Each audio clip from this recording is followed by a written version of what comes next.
Welcome to Crocodile MTG, your home of competitive, constructed play in the modern, standard, and legacy formats.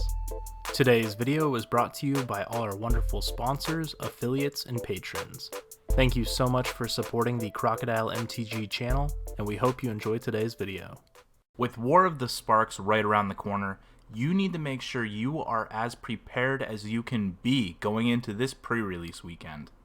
Today, I am here to help. Hello everyone and welcome. My name is Jordan with Crocodile MTG, and today we are going to go over the top 10 cards I think are the best removal spells in common and uncommon in War of the Sparks. These are in no particular order, but let's get started. Starting off, we have Chandras Triumph. Chandras Triumph is 1 and a red for a 2-mana instant. Chandras Triumph deals 3 damage to target creature or planeswalker an opponent controls. Chandras Triumph deals 5 damage to that permanent instead if you control a Chandra planeswalker. This card is a great choice for a removal spell if you are playing red. 3 damage is decent in this format. A lot of creatures you will see in this format have 3 toughness and will easily die the Chandras Triumph. If you happen to pull a Chandras planeswalker and you get to cast this to deal 5 damage to something, even better. The versatility is great on this card. Being able to deal 3 damage to one of your opponent's planeswalkers will also be a great way to finish off those annoying spark bearers. Now, if you get to deal 5, I almost guarantee you'll finish off any planeswalker in this set, as most of them have 5 loyalty. Up next, we have Prison Realm. Prison Realm is a 2 and a white for a 3-mana enchantment. When Prison Realm enters the battlefield, exile target creature or planeswalker an opponent controls until Prison Realm leaves the battlefield. When Prison Realm enters the battlefield, scry 1. This is a great pick if you're playing white. This is pretty much an unconditional removal spell every time. Being able to imprison your opponent's planeswalkers is so great.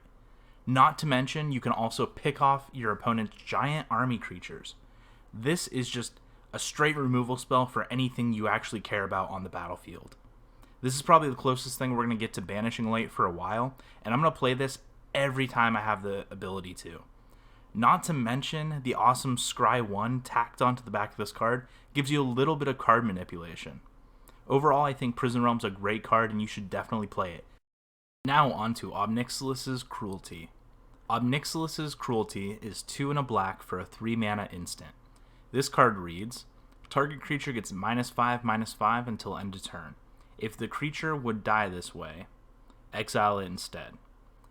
First off, can we talk about how this card is common? You are going to see a lot of this card in War of the Sparks Limited, which this could be a good thing or a bad thing. Being able to kill nearly any creature in this set looks great on this card. This card being an instant is also super powerful. You will be able to use it to make favorable combat steps. You can use it on your opponent's turn when they try and swing lethal. Or you can just shrink down a giant creature for the turn. That is, if this card doesn't straight up kill it. The exile clause seems good also in the face of a reoccurring threat. Unless, of course, you're a god in this set, in which case you're just going to come back anyhow. Overall, I think this card is going to see a lot of play all over War of the Sparks Limited. I would definitely be aware of it going into this weekend, and I would probably play it as well. Next up is Spark Harvest. Spark Harvest is a single black mana with a clause of sacking an additional creature or paying an additional 3 and 1 black for a sorcery card that is pretty much the cheapest removal spell in this set. Spark Harvest reads, destroy target creature or planeswalker. Yep, that's it. 1 mana to just kill something. Sure, you have to sacrifice a creature, but what does that cost when you're killing your opponent's planeswalker? Even if I'm casting this late game for 5 total mana, the fact that this card is pretty much an unconditional removal spell feels great. I would definitely play Spark Harvest anytime I had the chance. This is a great removal spell. Now, onto Heartfire. Heartfire is 1 and a red for a 2-mana instant. As an additional cost of this spell, sacrifice a creature or planeswalker. When you pay for this spell, Heartfire deals 4 damage to any target. Wow! Can we talk about how great this card is? It may not seem that great on face value alone, But can you imagine how good this card is on various situations? Think about it. You move to your combat step. You swing in for a bunch of damage. Your opponent blocks, but they still take damage, and now they're down to 4. So what do? Heartfire them in the face. Or, if your opponent swings in with 2 creatures, and you only have 1 creature to block one of their creatures. Then after declaring blockers, sacrifice your blocker that was going to die anyhow to Heartfire, and Heartfire the other creature. You take no damage assuming the creature you block doesn't have trample. This card is really great. Not to mention, you can just Heartfire your opponent's Planeswalker and just kill them. And 4 damage is a lot. Being able to smack your opponent in the face, kill a creature, or burn a Planeswalker feels amazing, and this card is very versatile. I would definitely play this card if you were in red. No questions asked. Next on our list is Chandras Rampage. Chandras Rampage is a black and a red for a 2-mana sorcery. Chandras Rampage reads, choose 1.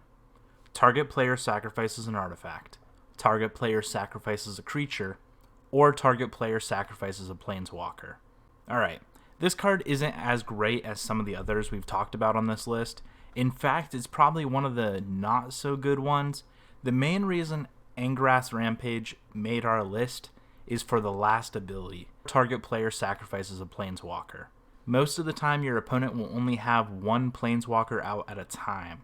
So that being said, being able to make them sacrifice that Planeswalker will feel really good for you. I would only play this card if you are already in black or red, or if you're playing Grixis for that Nickabolas Planeswalker you pull. D-Spark is the next card on our list. D-Spark is a white and a black for a 2-mana instant. D-Spark reads, exile target permanent with converted mana cost 4 or greater. If I am already in the Orzhov colors, I would be more than happy to play a copy or 2 of this card. Being able to exile a creature, a Planeswalker, an artifact, an enchantment, or another permanent feels great. Sure, there's a clause that says it has to be converted mana cost 4 or greater, but being able to D-Spark your opponent's Nickabolas is going to feel pretty good. I would definitely run at least 1 of these if I'm playing Orzhov, maybe 2, maybe even 3, but I'd have to see how the format plays out first before I make a conscious decision to play more than 1 or 2 of these. Next on our list is Price of Betrayal. Price of Betrayal is a single black mana for a sorcery. Price of Betrayal reads, remove up to 5 counters from target artifact, creature, Planeswalker, or opponent. This is a great removal spell in this set. With a Planeswalker in every pack of War of the Sparks, you are for sure running into at least 1 Planeswalker in your matches this weekend. However, for a single black mana, you can easily kill off one of your opponent's Planeswalkers with this card, removing 5 loyalty counters from that permanent. This card can also be used to stop any of your opponent's +1/+1 shenanigans, especially with Proliferate being in this set. Overall, I think the card is definitely playable, even if it doesn't straight up kill a creature. Second to last on our list is Domri's Ambush. Domri's Ambush is a red and green for a 2-mana sorcery. Domri's Ambush reads, put a 1/1 counter on target creature you control. Then, that creature deals damage equal to its power to target creature or Planeswalker you don't control. Let me reread that last effect again. Then, that creature deals damage equal to its power to target creature or Planeswalker you don't control. A fight for Planeswalkers? Okay, hold on. Let me take a step back here, because there's a lot to like about this card. Let's start at the beginning. Put a 1/1 counter on target creature you control. Okay, that is really good. You get to permanently boost the stats of one of your creatures. Then that creature deals damage equal to its power to target creature or Planeswalker you don't control. Okay, so there's a few important things to note here. First of all, it's deal damage, not fight. You can easily kill one of your opponent's creatures without any whiplash back from that creature. Next, you can also deal the damage directly to a Planeswalker you don't control. That is pretty great. Being able to take one of your creatures that could easily be blocked and just pounding face into your opponent's Nickabolas, that is going to feel pretty good. No matter what, this card is great. Not to mention, it's only 2 mana. I would definitely play as many copies as you can get this weekend if you are in red-green. This card is fantastic. Last on our list is Raos Outburst. Raos Outburst is 2 and a blue and a red for a 4 mana instant. Raos Outburst reads, deal 3 damage to any target. Look at the top 2 cards of your library, put one of them into your hand and the other into your graveyard. Now this card may seem underpowered at first, probably because we have seen similar cards in the past that are typically sorcery speed. But let me assure you, this card is good. Being able to deal 3 damage to something is a big deal in this format. As I mentioned before, a lot of creatures have 3 or less toughness, so this can easily be a creature removal spell. Being able to target players can easily finish off your opponent by hitting them in the face as well. And dealing 3 damage to a planeswalker is no joke. The other ability of this card is being able to look at the top 2 cards of your library, putting one of them into your hand and the other into your graveyard. Now that is just straight card advantage. Being able to use this card at instant speed can be good as well. Using it in combat, at your opponent's end step, or in response to something leads to pretty versatile situations that you can come out favored. I would definitely play this card if I was in the Izzet colors. Alright everyone, thank you so much for watching today's video. These were the top 10 cards that I think are the best removal spells in War of the Spark. Remember, you have to have versatile answers, whether you're trying to kill your opponent's planeswalkers or if you're trying to kill your opponent's creatures, because there are a lot of planeswalkers and a lot of creatures in this set, and both need to have answers too. These are the top 10 that I think can deal with pretty much both of them. So thank you so much for watching. Please hit that like and subscribe button if you enjoyed today's video. Leave a comment down below if you have any questions, comments, or think there's a better removal spell out there than these top 10. Also, please give me feedback on this video if you enjoy these videos. We will try to do more for each new set release. We will do things like product reviews and set reviews and all different types of things. Let me know if that would be something you are interested in. Thank you so much for watching, and please hit that subscribe button. Thank you so much for watching. Please go hit that like and subscribe button if you enjoyed today's video. For your custom playmats, mousepads, and more, head over to Inked Gaming. Use promo code crocodilemtg10 to receive 10% off your order. Today's video was brought to you by all our wonderful sponsors, affiliates, and patrons.